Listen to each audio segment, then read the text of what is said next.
Olá a todos! Começo este vídeo por dizer que estou assim imbuída de uma preguicite quase aguda e que estou ligeiramente a forçar-me para fazer este vídeo para ver se combate essa preguicite, porque este domingo está a ser um domingo de verdadeiro outono, mas daquele outono de que eu não gosto nada, que é a chuva, o nevoeiro, a umidade por todos os lados, o que me impede de, por exemplo, estar com as janelas abertas e deixar que entre a luminosidade normal de um dia. Tudo isso está a fazer com que a preguicite, que já é algo habitual num domingo, ainda seja mais aguda, e para que eu possa combater essa preguicite, estou aqui à frente do telemóvel para, como vocês já viram pelo título do vídeo, para partilhar convosco o balanço mensal das leituras feitas em setembro, porque já estamos a mais de meio de outubro e eu ainda não tratei do balanço mensal do mês anterior, sendo assim mais uma razão para eu ter ligado o telemóvel e estar a gravar este vídeo, a ver se a preguicite não me impede de fazer um vídeo com o qual eu fico satisfeita. Mas pronto, vamos lá ver como é que isto corre. Leituras de setembro, aqui em casa não foram muitas, eu acho que, não sei, não fiz as contas, nem fui ver para trás, mas tenho a noção de que talvez tenha sido o mês deste 2021 que no total nós cá em casa fizemos menos leituras, sobretudo o lado masculino de quem compõe esta casa, porque, como vocês sabem, entre dois professores e um aluno, o mês de setembro é aquele mês de grande reviravolta e não sei se foi por isso, acho que sim. Mas o que é verdade é que no total cá em casa durante o mês de setembro só se fizeram 9 leituras. O mais novo andou com uma leitura, depois mais ou menos a meio disse que não estava a gostar muito dela, decidiu mudar para outra que sim, que já estava a agradar-lhe mais, mas que se arrastou e só terminou agora durante o mês de outubro, por isso dela não vou falar porque não faz parte do mês de setembro. Sendo assim, ele não leu nenhuma obra, pelo menos não completou nenhuma leitura. Eu fiz 7 leituras e o marido só fez 2, mas uma delas vale basicamente por 3 ou 4 e dela já falarei. Ocupou-lhe a grande parte do mês de setembro e depois quando eu falar dela vocês vão entender. E essa e outra que ele fez também para o meu setembro brasileirinho foram as únicas obras que o marido conseguiu ler na totalidade durante o mês de setembro. Já eu li, do que eu tenho aqui, li 7 obras, como eu já vos disse. A maior parte delas foi para o meu setembro brasileirinho. Sabem que foi a primeira vez que eu lancei este projeto. Estou mesmo muito satisfeita com o resultado final, não só a nível individual, mas também o feedback que fui tendo da vossa parte. Fiquei mesmo muito satisfeita e quero mesmo é que isto continue e que nos próximos anos continuemos a celebrar a literatura brasileira, seja ela de que forma for, em que momento do ano for, mas que aproveitemos o mês de setembro para dar-lhe aquela atençãozinha especial e continuarmos a descobrir ou a redescobrir tanta coisa brilhante que já foi escrita e continua a ser escrita nessas bandas brasileiras que tanto nos dizem aqui em Portugal, não é? Com quem temos uma grande afinidade e que tem tanta coisa de rico e tanta coisa de fascinante, de diferente, que a mim continua a deixar-me com muito mais vontade de ler literatura brasileira. Li, como eu acho que já disse, mas se não disse, digo agora, li 5 obras de literatura brasileira. Para essas 5 obras eu fiz já vídeo de opinião, por isso acho que não me vou alongar muito ao falar de cada uma delas. Arranquei o mês de setembro com Marta Batalha, mais propriamente com A Vida Invisível de Eurídice Gusmão, uma obra contemporânea, uma obra que também foi lida durante o mês de setembro por alguns de vocês. Aqui em casa já tinha sido lida pelo meu marido, ele tinha gostado mesmo muito desta obra, tinha-lhe dado a nota máxima E eu, apesar de não ter sido uma leitura tão extraordinária como eu acho que foi para o meu marido, gostei muito de recuar no tempo desta perspectiva feminina do que era a vida das mulheres nos anos 40, 50, 60 e mais, onde nós tínhamos as meninas que eram basicamente educadas para serem no futuro, enquanto adultas, boas esposas, boas mães e boas donas de casa, mas depois há sempre ali alguma coisa que faz com que uma ou outra se queira rebelar, revoltar contra esse paradigma, e é isso que nós temos aqui. Temos aqui Eurídice Gusmão e temos a sua irmã Guida, que nos trazem essa lufada de ar fresco e que nos fazem perceber que se há vontade de rebelar-se contra isso, é só levar avante essa vontade e mostrar essa rebelião de uma forma ou de outra. A Guida fez de uma forma mais drástica, a Eurídice foi fazendo-a paulatinamente, de forma mais indireta, mas gostei muito de conhecer estas duas mulheres e dei esta obra 8 em 10. Se vocês quiserem saber mais sobre a minha opinião da mesma, já sabem, há vídeo de opinião, eu deixo ficar o link na caixa de descrição. A seguir a esta, li uma obra que eu trouxe da biblioteca da minha terrinha, não foi a única, mas para o meu setembro brasileirinho, sim, foi a única que eu trouxe da biblioteca da minha terrinha. Falo-vos de O 15, de Raquel de Queiroz, um clássico dos inícios do século XX, um clássico que nos leva ao Brasil mais rural, um clássico que nos leva a perceber perfeitamente a desigualdade de classes sociais, e o quanto quando o lado rural é assolado por uma seca como foi em 1915 o Brasil, é óbvio que essa seca vai influenciar negativamente a vida dos mais pobres, e é isso que nós temos aqui. Nós temos aqui os retirantes, aqueles que forçosamente tiveram que deixar tudo para trás, tiveram que deixar as suas casas, tiveram que deixar os seus animais, ir em busca de sobrevivência, ir fazer uma viagem até à capital do estado e assim tentarem ter mais o que comer, umas condições um bocadinho mais dignas, embora aquilo que encontraram não foi de maneira nenhuma uma vida mais digna. Deu-me a conhecer que campos de concentração não os posso somente associar a guerras, também houve campos de concentração para esses retirantes, para tentar, e entre aspas, solucionar o problema de tanta gente que vinha do rural, do mundo rural para a cidade em busca de sobrevivência, e foi uma obra muito dura, muito crua,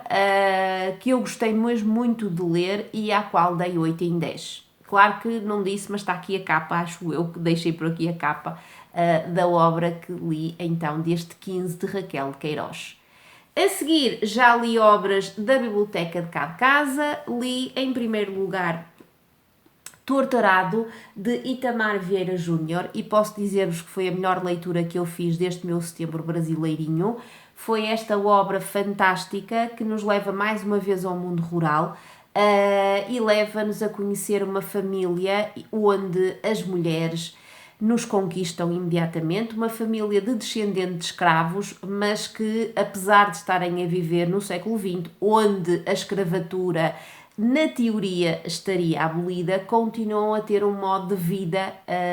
e uma sobrevivência muito semelhante aos seus antecedentes escravos. Não há muita diferença entre a escravatura do século XIX, onde se chamava a isso escravatura, e é esta que camufladamente não se chama escravatura, mas que acaba por ser quase igual. E nesta família nós temos duas irmãs com uma grande cumplicidade, a Bibiana e a Belonísia, que acabam por ser as grandes protagonistas desta obra, e que, sobretudo a Belonísia, mexeram muito comigo, mas sobretudo a Belonísia, a força dela, a comunhão que ela tinha com a terra, a vontade de continuar, por muito que fosse mulher, por muito que tivesse que suportar determinadas coisas, ela continuou ligada à terra, continuou a tratar da terra, continuou a dar-lhe o devido valor e a devida homenagem, como os seus antepassados já o tinham feito, e é uma obra que é maravilhosa. Há aqui muito daquilo que eu associo ao Brasil, a esta mística, a esta interligação de religião e de paganismo. É mesmo muito bom. Pode ser, e pelo que eu fui ouvindo e lendo de alguns comentários quando do vídeo de opinião que eu deixei desta obra, talvez aquilo que me tenha feito não lhe dar a pontuação máxima tenha sido a última parte, que é uma parte protagonizada por uma entidade pagã, que talvez não fosse necessário a sua, pelo menos para mim, e volto a dizer para mim, não fosse necessária a sua, ter-lhe dado, ou o autor ter-lhe dado uma voz tão importante na terceira parte que existe nesta obra. Dei-lhe um 9 em 10, recomendo-a vivamente e, como digo, foi a melhor leitura que eu fiz deste meu setembro brasileirinho. Continuei em obras contemporâneas e li O Avesso da Pele de Jefferson Tenório. Ia com algumas expectativas, não posso negá-las, porque o marido já tinha lido esta obra e tinha-lhe dado um 10 em 10, mas essas expectativas ficaram de alguma forma defraudadas com aquilo que esta obra ou melhor, com uma forma como as temáticas que esta obra aborda chegaram a mim e chegam ao leitor. São temáticas muito importantes, são temáticas que me dizem muito, sobretudo a perda, o luto, a dor de já não existir fisicamente alguém tão importante na nossa vida. Isso foi aquilo que me marcou, e também tudo aquilo que está associado ao próprio título e à cor da pele e ao facto da pele do lado do avesso ser igual. Não há mudanças nenhumas, não há nenhum tipo de diferença, e claro que isto está associado à segregação racial, que também está aqui muito presente, mas a forma como o autor abordou estas temáticas que a mim me dizem tanto não me agradou, ou não me agradou na sua totalidade. Achei o discurso um bocadinho didático demais. Esperava que a obra me deixasse tirar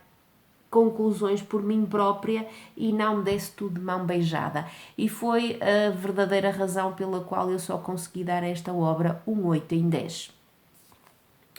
A última obra que eu li para o meu setembro brasileirinho fez-me recuar ao final do século XIX e conhecer pela primeira vez Machado de Assis. Li este Memorial de Aires, que é nada mais nada menos que a última obra que foi escrita por este autor tão importante da literatura brasileira,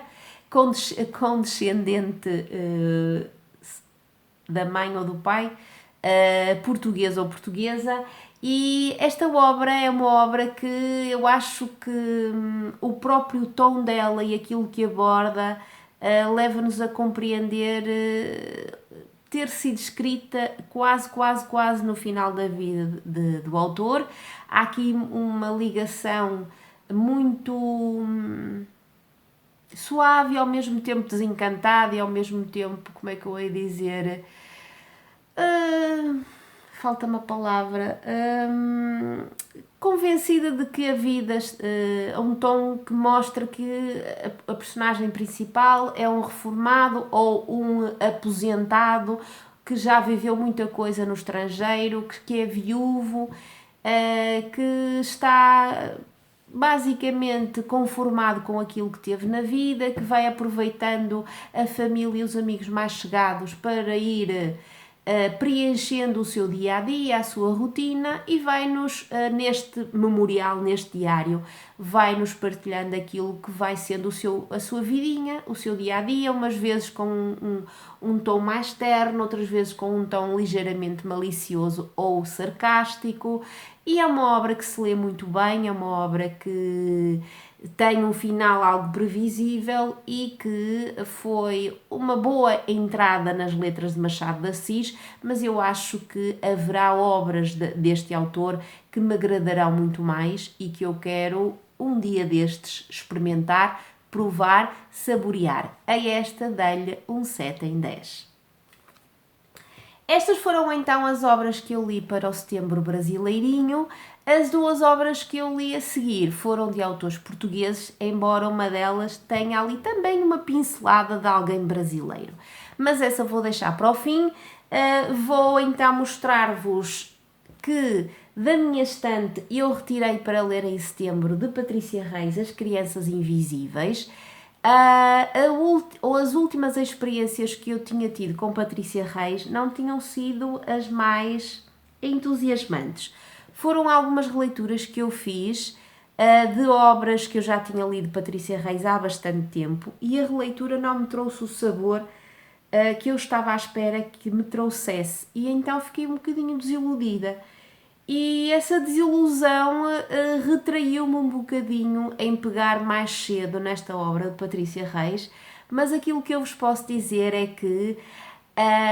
não poderia estar mais enganada e que esta obra fez com que eu voltasse a fazer as pazes com Patrícia Reis, que é uma obra, que é uma autora que eu recomendo muito, muito, muito. É uma autora contemporânea portuguesa de que eu gosto imenso, tenho quase tudo que ela escreveu, nem tudo me agradou assim exponencialmente, mas esta sim é maravilhosa, gostei mesmo muito dela, gostei muito da capa, gostei da maneira como ela está estruturada. E antes de falar da trama e da narrativa, a obra é muito bonita e tem sempre que nós iniciamos um capítulo, o capítulo inicia assim com esta página em preto e com o título, e digo-vos que o título do capítulo seguinte é sempre composto pelas últimas palavras do capítulo anterior e faz com que isto tudo esteja muito bem interligado. Gostei muito, muito disso, gosto muito da capa, gosto muito daquilo que a própria capa nos indica do que vai ser a trama, do que é que compõe esta obra, e gosto mesmo muito, muito, muito da forma como, já vos disse, ela está estruturada. Agora, quanto à narrativa, posso já dizer-vos que é uma obra muito dura. É uma obra que me fez chorar e assim descontroladamente em alguns momentos, e que é protagonizada por uma criança institucionalizada, da qual nós só conhecemos a sua letra, a letra inicial do seu nome. É assim que ela é tratada de M. Todas as outras crianças que estão na instituição com ele também são assim referidas, e isso leva-me logo a pensar que é mais uma prova, mais uma demonstração da invisibilidade destas crianças que estão dentro dessas quatro paredes de uma casa, de uma instituição, e que estão à espera basicamente de uma família que sofrem algumas desilusões que marcam para toda a vida quando as tentam adotar e depois as devolvem. Tudo isso está aqui muitíssimo bem retratado. Nós temos variadíssimas crianças aqui nesta instituição. Claro que o M é a personagem protagonista, é a personagem principal, é esse M que nós vamos seguir com mais atenção e com mais detalhe, mas vamos percebendo o quanto ele está carente, como qualquer criança que esteja fora da sua família, está carente de carinho, está carente de atenção, está carente de proteção, está carente de um mimo, mas ao mesmo tempo está marcado por variedíssimos momentos de rejeição, de maus tratos, de abandono. Há aqui uma dualidade tremenda que é facilmente compreensível por todos nós que temos a felicidade de pertencer a uma família, de ter um ninho ao qual recorrer sempre que seja preciso, seja para rir, seja para chorar, e é isso que verdadeiramente falta a estas crianças, e que por tudo aquilo que nós sabemos e por tudo aquilo que está aqui abordado, a sociedade continua a fechar os olhos e a criar burocracias e entraves cada vez maiores para que elas possam ser adotadas por uma família, seja a família que for, e que tenha condições para lhes dar amor e dar proteção e dar tudo aquilo que uma criança necessita, e que está bem vincado nos direitos internacionais da criança. É uma obra muito, muito, muito, muito boa, muito dura, e eu adorei lê-la. Como vos digo, sofri muito, senti o coração muitas vezes apertado, mas é uma obra que eu adorei ler. Não lhe dou a nota máxima por dois pormenores que até perdoo, que são o capítulo inicial. Eu não consigo encaixá-lo na cronologia da vida de M. E também acho que ele, sendo criança, tem aqui características e discurso demasiado adulto, por muito que ele seja uma criança muito precoce e muito inteligente. Por isso eu dou-lhe 9 em 10, só por isso. Pelo resto dar-lhe eu 10 em 10. Adorei o final. O final é brutal, é maravilhoso. E tudo aquilo que está aqui é doloroso por um lado, mas ao mesmo tempo é muito bom. E eu recomendo mesmo muito que vocês leiam Patrícia Reis, e por que não que leiam esta obra. A última obra que eu li em setembro foi uma obra que veio da Biblioteca da Minha Terrinha. Vou deixar ficar aqui a capa e falo-vos dessa obra infantil que nos diz que o avô tem uma borracha na cabeça, de Ruizinque, e da ilustração, deixem-me ver, e desculpem lá eu andar aqui atrás disso, da ilustração de Paula Delecave, não sei se é assim que se diz, se é Delecave, não sei, esta ilustradora brasileira que se juntou a Ruizinque e que fizeram esta obra infantil, que apesar de ser infantil não deixa de conquistar os adultos, e eu acho que vocês compreendem o porquê de eu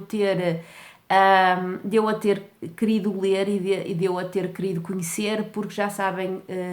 o quanto eu me pelo e o quanto eu me derreto por obras que abordem a relação entre netos e avós, e é o que acontece nesta, e também porque esta tem esse lado triste e desumano e que a mim me aterroriza, que tem a ver com a doença de Alzheimer. É uma obra lindíssima que se lê num ápice, que nos derrete com os momentos de cumplicidade deste neto e deste avô, e de tudo aquilo que o neto faz para perceber o que está a acontecer ao avô, da incapacidade dos pais de lhe explicar o que é que está a acontecer ao avô, e daquilo que ele percebe repentinamente acerca dos esquecimentos cada vez mais frequentes do avô. É uma obra lindíssima que tem, a ver se eu deixo ficar aqui imagens, que tem o texto escrito de uma forma que nos faz lembrar as máquinas de escrever antigas, que deixavam duas letras, ou seja, deixava a letra e quase como uma sombra da própria letra, e também das ilustrações, que não são nada mais nada menos do que desenhos, e também fotografias. Esta combinação fantástica a mim derreteu-me, e eu gostei mesmo muito da obra, dei-lhe um 9 em 10 e aconselho-a mesmo muito. Faladas agora das minhas obras, falo daquilo que leu o meu maridinho, já que o Dani não completou nenhuma leitura em setembro, e ele, como vos disse no início do vídeo, leu apenas 2 obras, mas uma delas, como já disse também, vale por muitas. Falo-vos de Vida e Destino, de Wassily Grossman. Sim, ele já leu essa obra, trouxe-a da Biblioteca da Minha Terrinha, deixo-vos ficar aqui a capa, eu ainda não a li. Hei de lê-la um dia destes. Ele passou quase o setembro todo dele a lê-la, gostou muito, mas teve aquela dificuldade que eu já sabia que ele iria ter em relação às personagens. Há Russo, que tem nomes várias vezes para a mesma personagem, vários nomes, e depois nomes muito parecidos, e ao mesmo tempo também a obra, que é um tremendo calhamaço, tem, como é que eu ia dizer, tem momentos onde a ação para, e momentos reflexivos, e que não são aquilo que mais agrada ao meu marido, e assim sendo ele deu-lhe um 9 em 10. Para participar no meu setembro brasileirinho ainda teve tempo para ler uma obra, e leu também, deixem-me ir buscar, Tortarado, de Itamar Vieira Júnior, e não sei se foi pelas mesmas razões que eu acho que sim, teve a ver com esta parte mais mística. Ele deu-lhe 9 em 10, não lhe deu a nota máxima, mas também gostou muito, sobretudo, das protagonistas e da força feminina que absorve tudo aquilo que está aqui dentro e que nos deixa, pelo menos a mim deixou-me extremamente contente e feliz, e tudo aquilo que vocês acharem que nos deixa com um sorriso nos lábios, ok? Pronto, e é isto, foram estas as leituras de setembro feitas cá em casa. Já sabem que aquilo que eu vos peço é o mesmo de sempre, que vocês comentem o vídeo, que deixem ficar aí em baixo aquilo que leram durante o mês de setembro, sendo elas participações para o Setembro Brasileiro ou não, e se há alguma obra que vocês tenham lido durante o mês e que tenham gostado tanto que querem recomendá-la a toda a gente, a mim e a toda a gente que possa ver o vosso comentário, ok? Um beijinho muito grande e vemo-nos num próximo vídeo. Tchau!